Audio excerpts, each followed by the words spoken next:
Alright, so today I'm going to be reviewing B2 Keep on the Borderlands. This is one of TSR's first published modules, published in 1978. It, along with B1 Into the Unknown, were one of the first modules created for the basic series. B1, a module I'll go over on another date, was originally placed into the starter set for basic Dungeons & Dragons, the home set, but was eventually replaced with B2 Keep on the Borderlands, which was astoundingly successful at the time. It is said that many grognard and adventurers of ancient renown were introduced into Dungeons & Dragons by this module.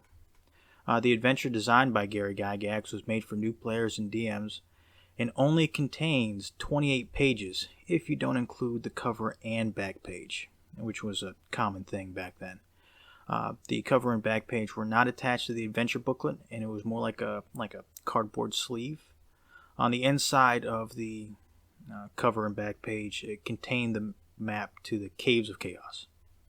The minuscule amount of pages, 28, does not contain a table of contents or an index, but I've split it up into 5 different sections. The first section is advice for new DMs on how to run the adventure. It spans a total of 7 pages.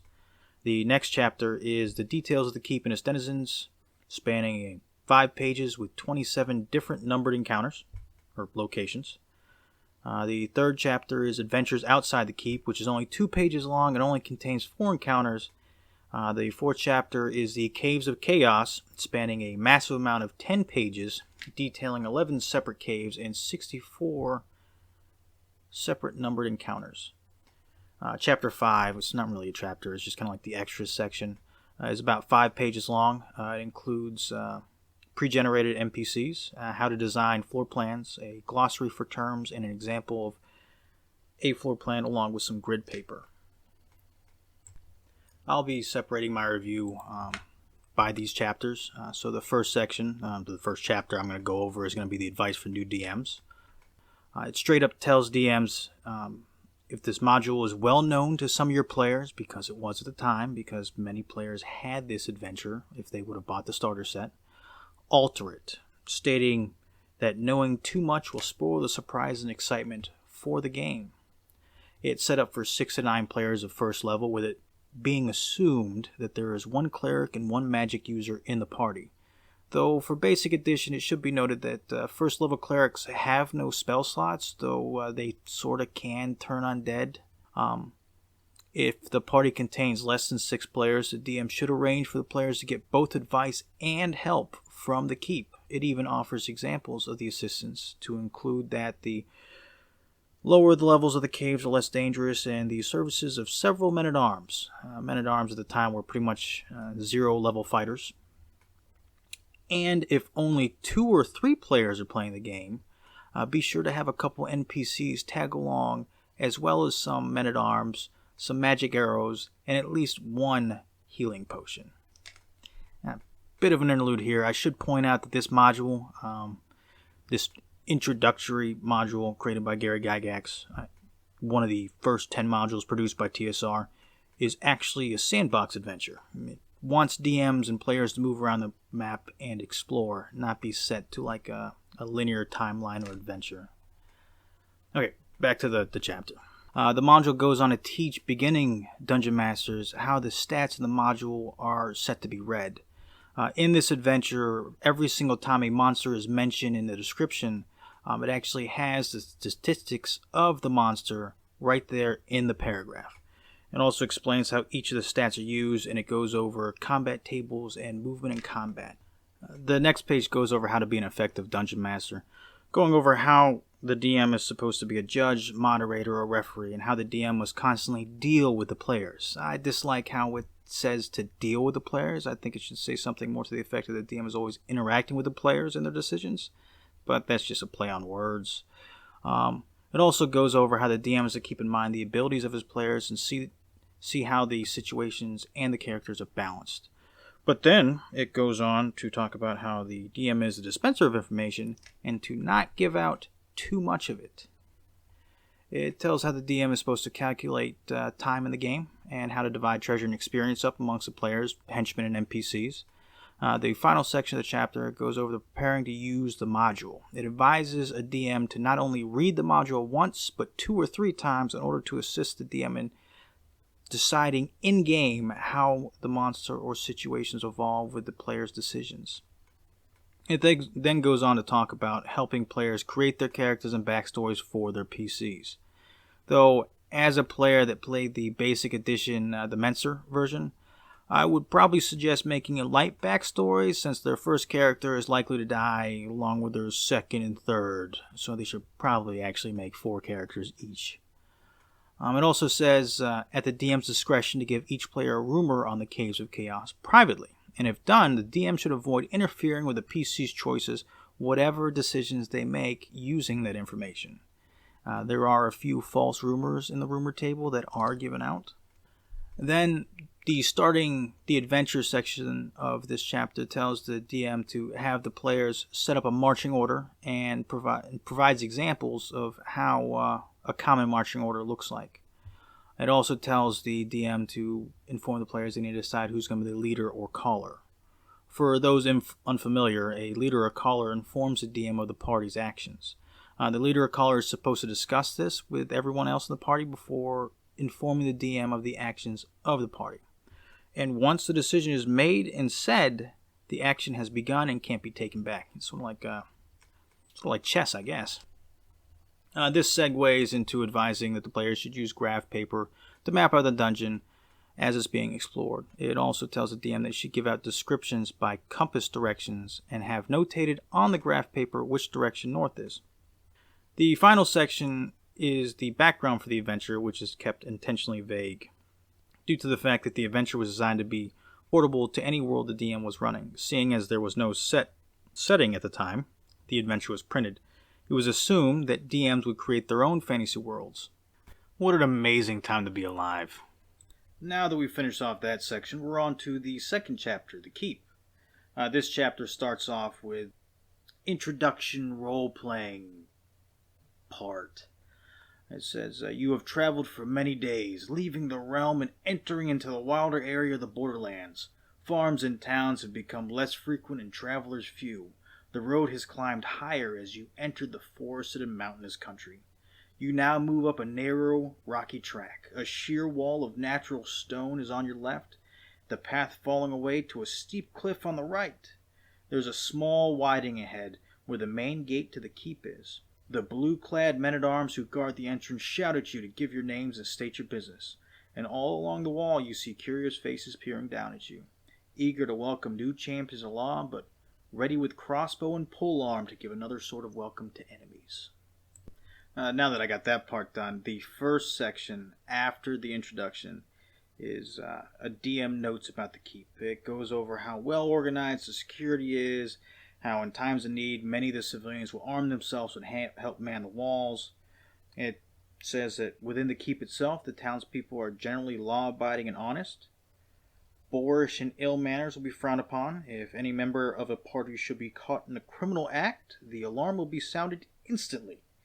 Citizens will try and prevent the escape of lawbreakers without sacrificing their lives. That is definitely pointed out in parentheses. And if met with resistance, the guards will not hesitate to use force, even killing if they must. The offenders taken prisoner will be locked up in the dungeons and kept under the keep and punished for their crimes. Well, that's one way to keep murder-hoboism at a minimum. If your hometown is a castle surrounded by a bunch of citizens that are also the militia, who will try and catch you if they catch you doing a crime, and if you fight back, the guards will kill you. And also pointed out in the module is the fact that there are ballistas everywhere on the towers, and there's tons of guards everywhere. The next section is the rumors table, which is, I sort of went over it in the last chapter, but there's about 20 of them, and there is 6 false ones, including the classic Briarch.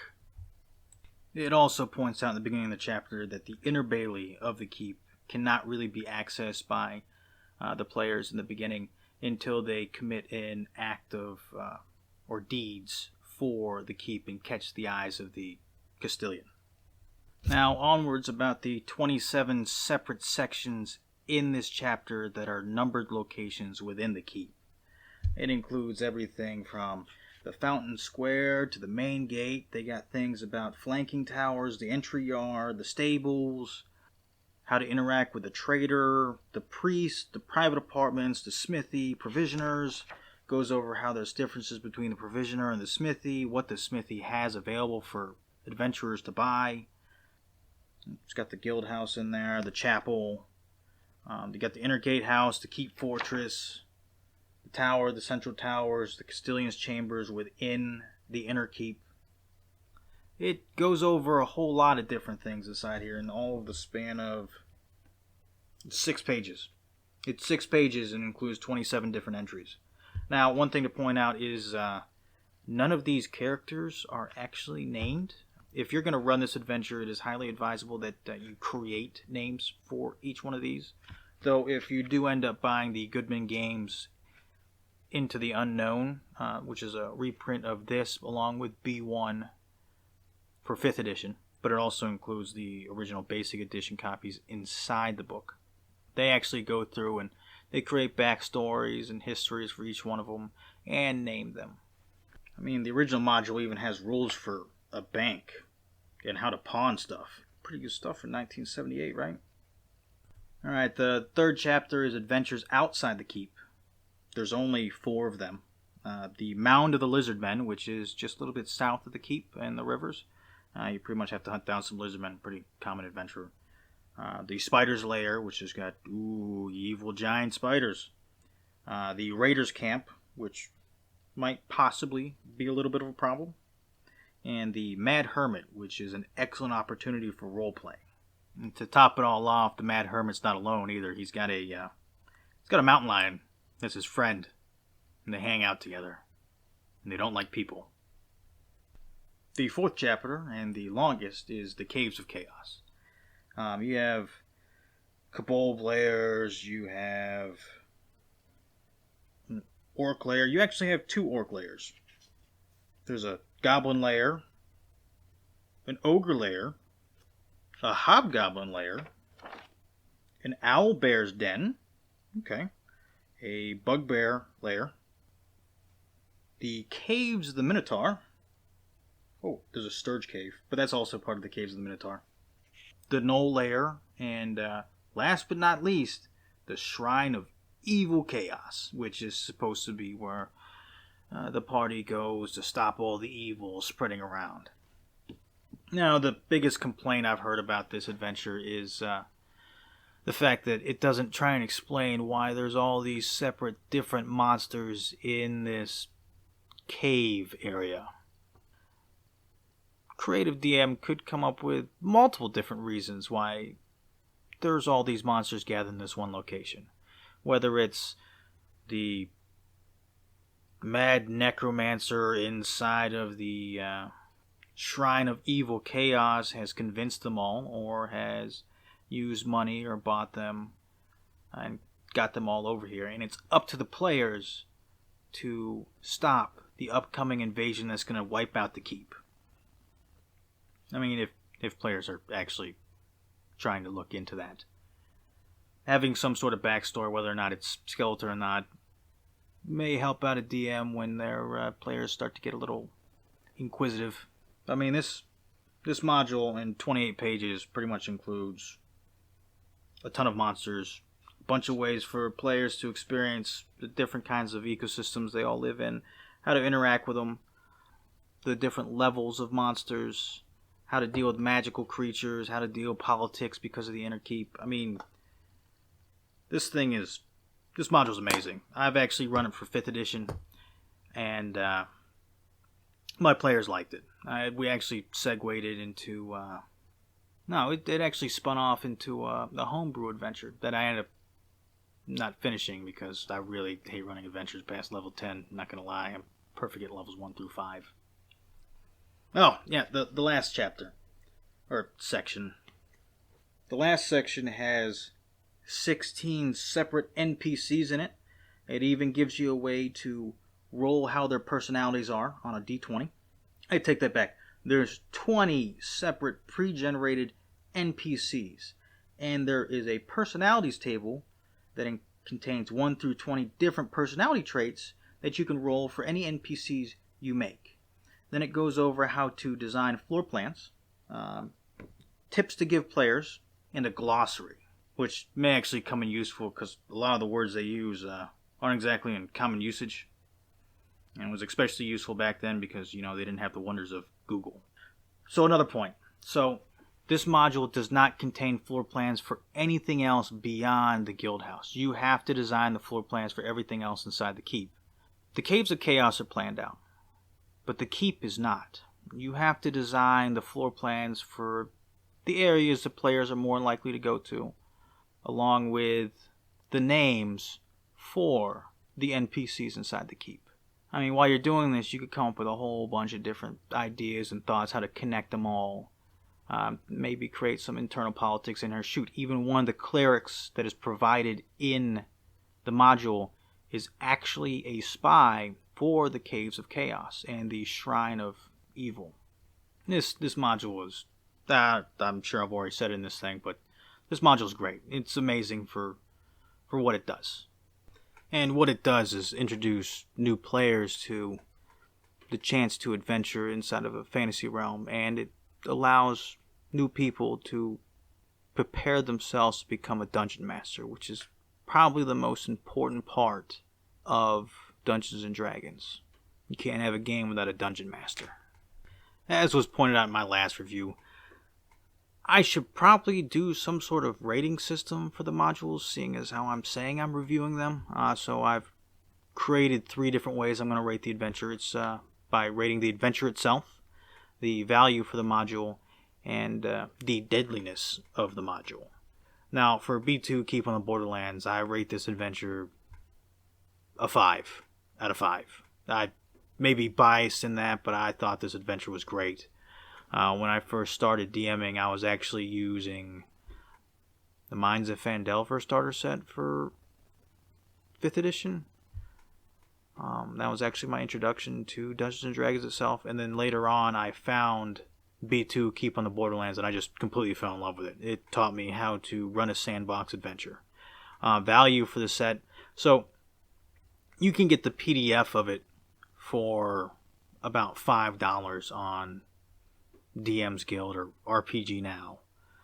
You could pay $50 for the 5th edition modification by Goodman Games, which includes not only B2 Keep on the Borderlands, but also B1. That one's actually pretty worth it because it includes reprints of the original B1 and B2, and then it goes on to include the 5th edition conversion for both of those modules. They actually use B1 as part of the Keep on the Borderlands. They set up a location where you can actually wander into the Caves of the Unknown. That one's $50 is not that bad for pretty much what you're getting is 4 different adventures, though. It's okay, 2 adventures, not 4, just 2, but I think of it as 4. Now, death factor. Oh, let me go back to value. For value-wise, you can get a lot of time out of this module. Whether you pay $5 for the PDF or $50 for the Goodman Games conversion, it's worth it. I would say another 5 out of 5. And for death factor, this module can be deadly. If you wander into the wrong cave at the wrong time, you're dead. If you try and steal from the banker, your rogue's going to get a ballista, or let me take that back. Your thief is going to get a ballista to the torso, and he's going to be dead. You have to be careful in this module. If you're not, you are probably going to be dead. It teaches players how to survive the hard way. There is no hand-holding in this adventure. So I'm also going to rate this one 5 out of 5. I'm probably going to be using this adventure to compare to with everything else. If there was anything I would detract on it, it could use a little bit more descriptions, but I can't really nag on that too much because this thing is only 28 pages long.